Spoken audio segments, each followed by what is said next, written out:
નમસ્કાર, spark today ન્યૂઝમાં આપનું સ્વાગત છે। આજે મતગણતરી હતી ને ધીમે ધીમે જે વિજેતાઓ બહાર આવી રહ્યા છે, એટલે કે ચોક્કસથી જે રૂઝાન આવી રહ્યા છે અને ચોક્કસથી આ જુઓ કે અત્યારે જે મહત્વની વિગત સામે આવી રહી છે કે ભાજપ વોર્ડ નંબર 13માં વિજય બની છે તેવા મેસેજ સામે આવી રહ્યા છે। જુઓ કે જે પ્રકારે મતગણતરી હતી અને મતગણતરીમાં વોર્ડ 13માં ભાજપની પેનલનો વિજય થયો છે તેવા મેસેજ सूत्रों तरफथी मળી રહ્યા છે।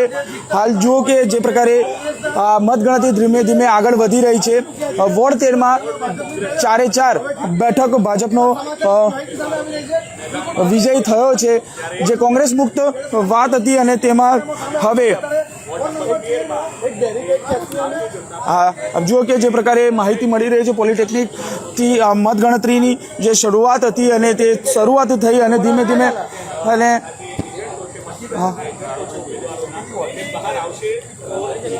સૌથી મહત્વની વાત એ છે કે જે વોર્ડ 1માં જે એક કોંગ્રેસની બેઠક હતી અને વોર્ડ 1માં વોર્ડ 13માં જે કોંગ્રેસ મુક્ત હવે બનાવી દીધું છે। આ વખતે વોર્ડ 13માં જોવા જઈએ તો 4 બેઠકોમાંથી ગત એક બેઠક કોંગ્રેસની હતી ને હવે 4 બેઠક 4 બેઠકો હવે આ વખતે ભાજપ ને ફાળે ગઈ છે। જોઈ શકાય છે જે પ્રકારે માહોલ ધીમે ધીમે ગણતરી સામે આવી હતી અને જે રૂઝાન જે સામે આવ્યા હતા કે સૌપ્રથમ આગળ કોંગ્રેસ ચાલી રહ્યું હતું, પરંતુ જે રીતે ઈવીએમ મશીન ખુલ્યા અને ત્યારબાદ હવે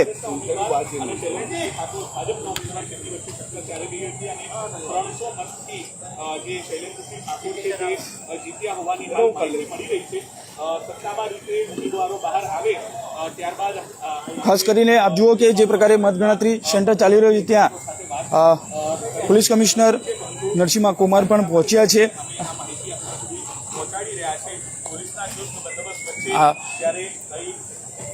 આપ જુઓ કે મતગણતરી અત્યારે હાથ ધરાઈ રહી છે ત્યારે શહેર પોલીસ કમિશનર નરસિંહ કુમાર પણ અહીંયા પહોંચ્યા છે। મતગણતરી ચાલી રહી છે અને શાંતિપૂર્ણ માહોલમાં જે મતગણતરી છે તે ખુદ જે પ્રકારે માહિતી અત્યારે મળી છે વોર્ડ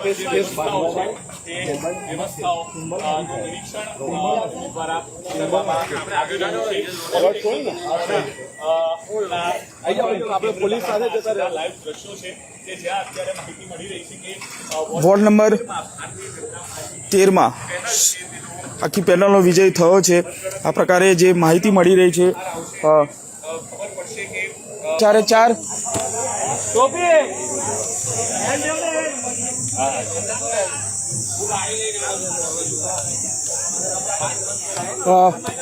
વોર્ડ 13ના ભાજપના છે, તેમની સાથે જે સીધા વાત કરી શું કહેશો? 4 બેઠકો ભાજપને અપાવી છે। કાર્યકર્તાઓએ કપરી તડકામાં કપરી પરિસ્થિતિમાં અથાગ પ્રયત્નો કર્યા, બધું જ કરી છૂટ્યા અને બધા કાર્યકર્તાઓની રંગ લાઈ મહેનત અને વોર્ડ નંબર 13માં 15 વર્ષથી જે એક કમળ ન ખીલતો હતો એ આજે 4 કમળ ખીલાઈ દીધા। 3 રહેતા હતા, આ વખતે 4 કમળ આવ્યા છે। વોર્ડ નંબર 13ની સર્વ જનતાનું આ વિજય છે। 4 અમારા ઉમેદવાર અને ભારતીય જનતા પાર્ટી સાથે સાથે અમારા શીર્ષ નેતૃત્વ અને વડોદરાના યશસ્વી અધ્યક્ષ આદરણીય ડોક્ટર જયપ્રકાશભાઈ સોનીજીના માર્ગદર્શન હેઠળ જે કાર્યકર્તાઓએ મહેનત કરી છે એ રંગ આજનો દિવસ દેખાડી રહ્યો છે। બિલકુલ, કાર્યકર્તાઓ મહેનત છે અને તે મહેનત જોવા મળી રહી છે। આપ જોઈ શકાય છે કે જે પ્રકારે વોર્ડ નંબર 13માં સમગ્ર 13ની જે પેનલ છે તેનો વિજય થયો છે।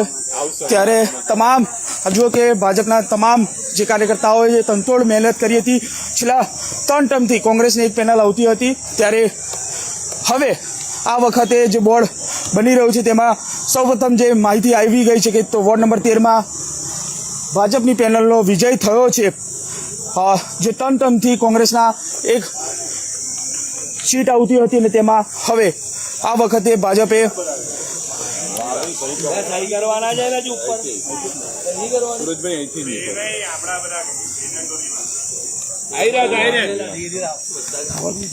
ચારે કમળ अब जो कि वोट 13 में हवे वोट 13 चारे चार चारे चार જય શ્રી રામ. કેતન કઈ છે? શું છે 14 ને બધું? સુરતમાં શું આવ્યું 1 નંબર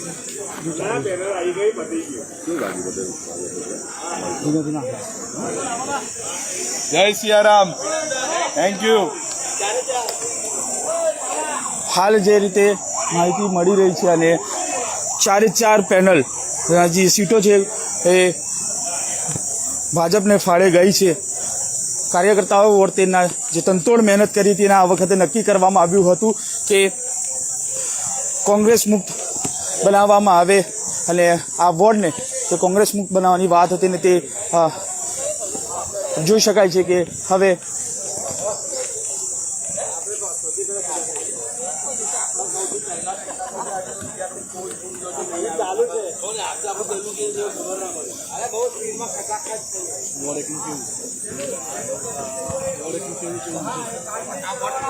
હાલ વોર્ડ નંબર 13ની જ માહિતી સામે આવી છે કે 4 પેનલ એટલે કે આખી પેનલ ભાજપને ફાળે ગઈ છે. આ પ્રકારે હજુ સત્તાવાર આંકડા આવ્યા નથી પરંતુ ચોક્કસથી જે પ્રકારે માહિતી મળી રહી છે અને તમામ બેઠકો ભાજપને ફાળે ગઈ છે. હાલ જે પ્રકારના દ્રશ્યો સામે આવી રહ્યા છે ટૂંક સમયમાં ઉમેદવારો બહાર નીકળશે. કચાશ નથી. 4 ઉમેદવાર સારા હતા. અમારા અમે ઘર ડોર ટુ ડોર જતા હતા. લોકોનો ખૂબ આવકાર હતો. એ લોકોને જાગૃત આપતા હતા અને અમને એવું હતું કે જે પ્રમાણે 15 વર્ષથી જે અમે સેવા કરી છે એટલે લોકો અમને પ્રજા અમને ચૂંટાઈ લાવશે. જે નિર્ણય આવે છે ખરો એટલે બંને બાળુભાઈ શું કહેશો જે રીતે અત્યારે 3 ટર્મથી જીતતા આવ્યા હતા અને આ વખતે ક્યાંક કાચું કપાયું? કંઈ નહીં, આ વખત વાતાવરણ વધારે સારું હતું અને જે પ્રમાણે એમના જે કાઉન્સિલરે જે વોર્ડમાં જે કામગીરી લોકો એમને એ નહોતા કરતા ને અમારા 4 ઉમેદવારોને આવકારતા હતા. એટલો બધો પ્રતિસાદ આપતા હતા ને 15 વર્ષથી અમે સેવા કર્યા પછી આવો નિર્ણય આવે એટલે અમને દુઃખ થાય છે. મહેનત ઓછી પડી? ના, મહેનત બધું બરાબર જ હતું. બધા મહેનત કરતા જ હતા અને લોકોએ અમને આશ્વાસન આપેલું કે ના આ વખત આખી પેનલ ચૂંટાઈને લાવીશું એવું કહેતા હતા ને એ લોકોને કોઈ જગ્યાએ જાય તો ઊભા નહોતા રહેવા દેતા. લોકો જાકારો આપતા હતા તો પણ પ્રજા હવે જે નિર્ણય કરે છે ખરો. બાળુભાઈની સેવા હર હંમેશ ચાલુ રહેશે? ચાલુ રહેશે. બિલકુલ આપ જુઓ કે કોંગ્રેસના જે ઉમેદવાર હતા વોર્ડ 13ના તે સ્પષ્ટપણે કહી પ્રજા તેમને જે પ્રજાનો વિશ્વાસ છે એ પ્રજાનો વિશ્વાસ ત્યારે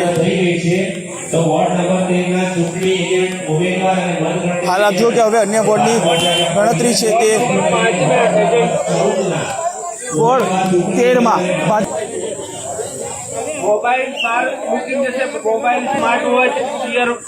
સૌથી મહત્વની વાત એ છે કે હવે જે વોર્ડ નંબર 13માં જે કોંગ્રેસ મુક્ત બનાવવાની વાત હતી ભાજપના લોકોની અને તે હવે પરિપૂર્ણ થઈ છે અને 4 બેઠકો ભાજપને ફાળે ગઈ છે.